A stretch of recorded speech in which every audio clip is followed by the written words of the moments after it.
Hello, I am Somuncu. In this experiment, I will examine the energy transformation on surfaces with different frictions. The experiment took place in the physics laboratory and used these materials.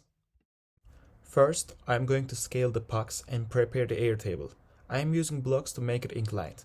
Then I am going to make 6 experiments, 3 of them on a frictional surface and 3 of them on a frictionless surface that provided by the air table. I started by scaling a puck. It is 437 grams. Then I prepared the air table. I used blocks to make it inclined.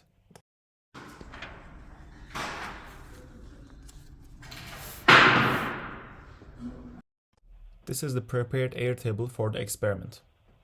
The slope of the air table is measured as 14.8 degrees. Here I am measuring the distance that the pucks are going to slide.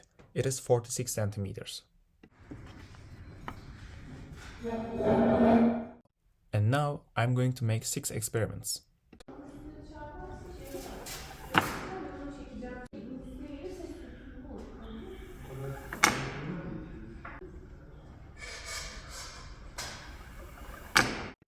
These ones are the ones that were on a frictional surface.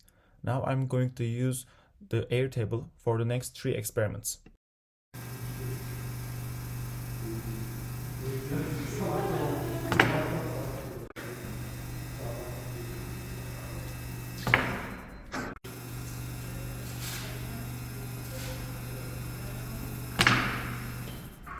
Now the experiments are over. I'm going to save the measurements. Here are the measurements. The height of the air table is calculated by using the slope and length of the air table. As it is seen, the ones on the frictionless surface are nearly 2 times faster than the ones on the frictional surface. By using the formula, initial potential energy is calculated 0.514 joule. And also, by using the formula delta x equals to velocity times time spent, I calculated the average velocity values of each experiment and created this table. Since the initial velocity of the pucks are 0, the final velocity must be the double. Then I took the averages of 3 experiments for both cases.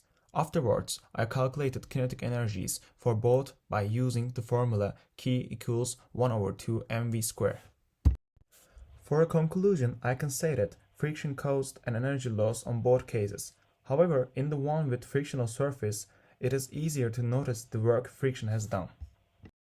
After the experiment, I drew this graph to visualize how friction affected the experiment. In order to make a self-reflection to the experiment, I can say that there was an error caused by air resistance and friction while the air table was open. The calculations show me that friction causes a lot of energy loss in our daily lives.